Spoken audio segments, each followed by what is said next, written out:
Listen, the Moldovan authorities decided to change the electoral system.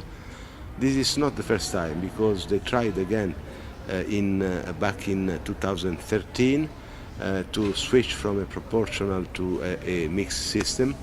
But at that time we were requested of an opinion, and we recommended not to change the system and to stay with the proportional system, and they did so. Now again, they would like to switch towards a mixed system, but we have exactly the same objections that last time. First, we must say that the choice of an electoral system is a sovereign choice. Every country can choose its own electoral system, be it proportional, mixed, majoritarian, etc. And all the systems could be good. Of course, we have a preference for the proportional system, which ensure more the equality of voting for all the citizens. But other systems can be also introduced.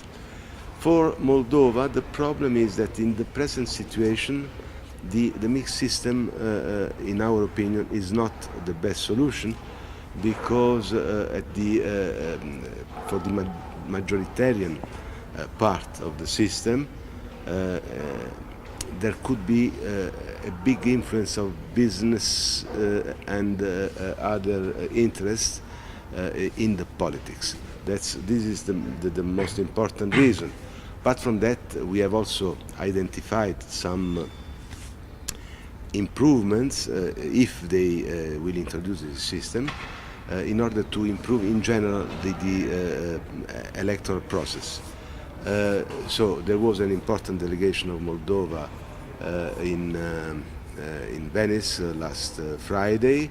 We had intensive discussions with the Speaker, with the Minister of Justice, and with representatives of several political parties, and we adopted the opinion, which, as I said, is not much different from the previous one.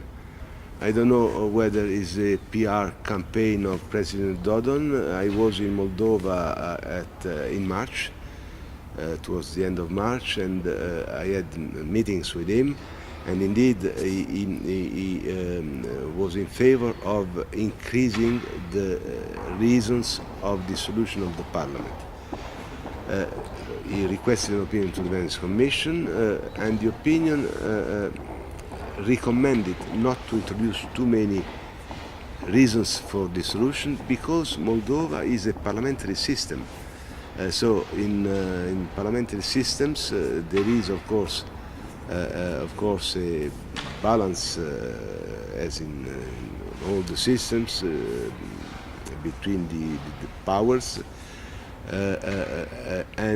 but the president should have an impartial, neutral role. And in this sense, we think that they should stick to the present constitution, which foresees some reasons for dissolutions, but not many more. That's the result of our discussions on Moldova. We are cooperating with Georgia since early 90s and on many issues, but also, and more importantly, on the constitution drafting. We were there already for the first democratic constitution of Georgia. Then there were other amendments in 2010, etc. And now we are approaching this new constitutional reform. I would like to say that since '93, every constitutional reform has been a progress in Moldova, in Georgia. And now I can say that we are approaching a full conformity with international standards. So I am very happy of this initiative. There was an idea to revise the constitution already during the last legislature with the Usupashvili Commission, but the initiative didn't succeed because there was not the necessary majority in order to adopt the amendments. Now, the present executive has that majority, and they can adopt a new constitutional reform. They established a constitutional commission which worked quite well, quite extensive. Many people from the expert side, civil society, institutions, etc., participated in this commission. There has been a broad enough public consultation concerning the main elements of the reform. There are some things which could be improved, but globally I would say that until now the reform is going in the right direction. One thing I would like to comment on specifically: for the first time in the history of the Venice Commission, a country said that they will not change, they will not adopt any amendment if this amendment is objected by the Venice Commission. This is very fair from the Georgian side, and we are very grateful to the authorities. Now, we are approaching the final stage. We have a discussion with the Georgian delegation in Venice last week also. We had also the speaker and other members of the Georgian delegation, and we discussed all the main points. Now, there are some points which should be improved. We have also received comments from the opposition parties, from the president, etc., and we have taken into account all these comments. And when these comments went in the good direction, is to say, for the conformity of the new revised constitution with the international standards, we pushed for their adoption. So now, what are the main left problems? In my opinion, the most important one is the distribution of the unallocated seats. And we have proposed different solutions in order to avoid this problem. Because what is important is to ensure the largest possible pluralism in the parliament, and not the domination of one single party. So the proposal, which consisting in giving to the main party all the unallocated, undistributed seats, is not a good one. So we propose to share proportionally these seats, or to decrease the threshold for accessing the parliament from 5 to 2%. So in this way you will have much less unallocated seats, wasted seats, and the results would be better. The third proposal, which I think on which the speaker and the parties will work in the next days, is to put a ceiling to the premium to give to the winning party. Could be reasonable, but of course the ceiling should not be too high in order to ensure the equality of voting and the good distribution of the seats among the parties, and more pluralism in the parliament. I've already commented on this issue, of course. You know my position. If they don't follow our recommendations, But as I said, there was a clear commitment to follow our recommendations. So, in a way or another, they will try to remain in the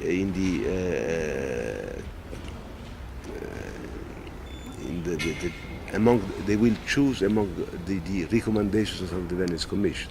So I am confident that they will find a good solution which is in conformity with our recommendations. I didn't know this statement, and I don't approve it because we need and we wish the best possible cooperation between the Georgian authorities and not confrontation, etc. So concerning the system, the indirect election of the president, we are in favor because Georgia, with this last constitutional reform, is going for a full parliamentary system, which was already initiated with the reform in 2010. So, in a parliamentary system, usually the president, the head of state, is elected by the parliament. I think that the solution foreseen by the Georgian authorities to have a collegium is not the parliament itself, but a collegium is also in line with the standards. The only thing on which we have insisted is that this change should take place not immediately, not for the next presidential elections in 2018, because it should be the next elections should be dealt with the system which exists during this present legislature, because the parliamentary elections will come after the presidential elections. So we recommended to the Georgian authorities to introduce this new system, but for the 2023 elections and not immediately. And in the amendments there is any mention of the National Security Council. So we didn't comment explicitly on that. We assume that it will belong to the Georgian political forces to decide whether or not to have a National Security Council, and in this case, it should be structured in ordinary legislation. Yeah, this is an important problem, a societal problem, which for all European countries and not only European. In Europe at present, we have 13 countries which accept and admit the same-sex marriage. 13 out of 47. We have 14 countries where the same-sex partnership is admitted, not the marriage but the partnership. We have at the same time a jurisprudence of the European Court of Human Rights which says that the same-sex partnership should be admitted. So I think that if the Georgian authorities, the Georgian society, because it's a problem of society, wants to introduce the interdiction of same-sex marriage, this should not mean or should not be interpreted as against the possibility to have a same-sex partnership. Because if you don't accept the same-sex partnership, you will be in violation of the European Convention on Human Rights and the jurisprudence, the case law of the European Court. This happened already last week, because last week we had the 111th session of the Venice Commission, and we discussed this issue, but the adoption of the opinion on the rules of procedure of the Recovery Rada will take place at our next session in October, beginning of October. But we had already an exchange of views on the issue with the chairperson of the committee of the Verkhovna Rada, which is dealing with this issue.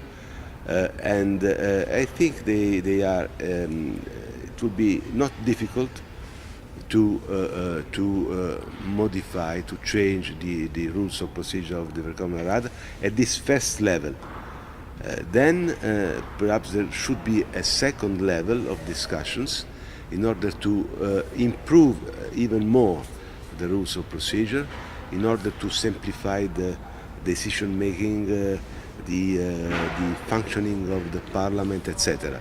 As you know, in Ukraine, quite often there are surprises during the parliamentary debate, and some draft laws which are important and in principle good ones are blocked by one or another party.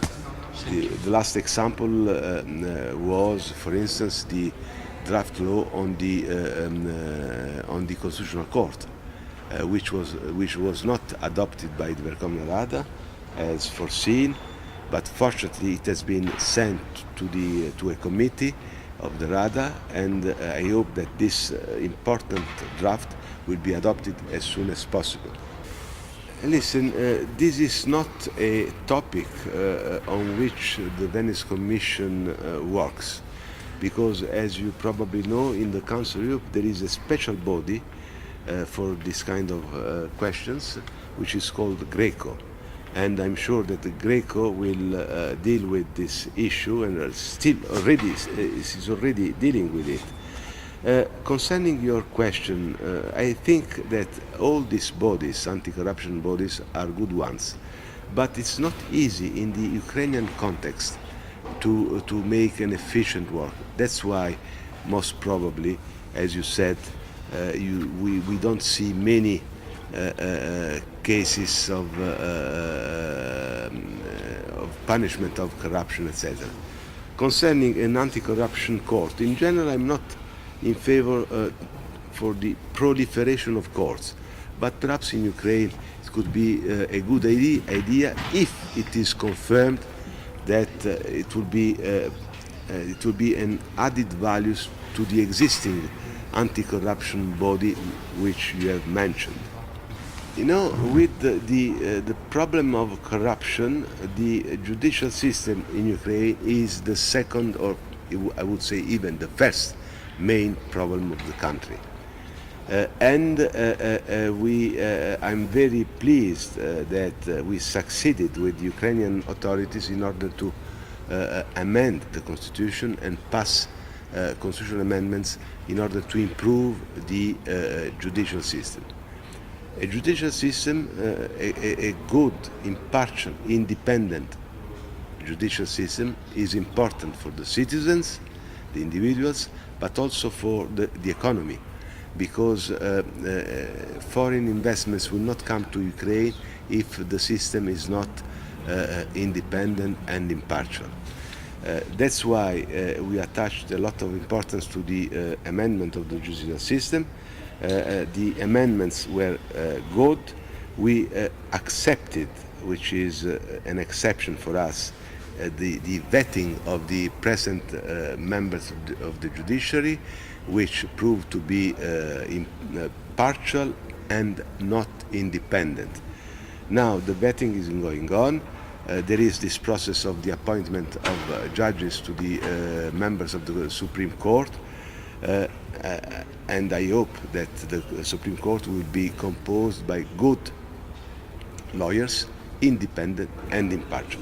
The fact that some of the candidates were already judges in the previous administration, this is not surprising, because you know it's not easy to train a judge. So they have most probably a good experience in order to be at the Supreme Court, and it should be welcomed. The only problem that, of course, they must be honest, and again I underline, impartial and independent, because if they have been dishonest, they should not become member of the Supreme Court. I'm not aware of this issue. We didn't receive any request for opinion on these draft laws, and we are available to give an opinion. I don't remember what the Ukrainian constitution says concerning the churches and the regulation of the churches. But of course, if the constitution forbids this kind of regulation, it will be unconstitutional. But the fact that churches are regulated by law it happens in several countries where there are, in Italy for instance, there is a special system for the regulation of the affairs between the state and the church, and in other countries also. So regulating the church is not in principle impossible on the condition that a constitution foresees this possibility.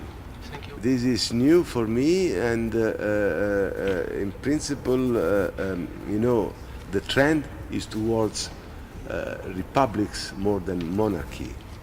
There are, of course, traditional monarchies in Europe and in the world, and in many countries they are very much appreciated.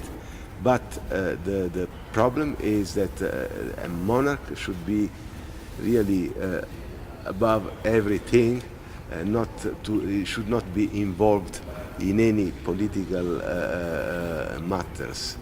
But I think it's not a serious issue, this one.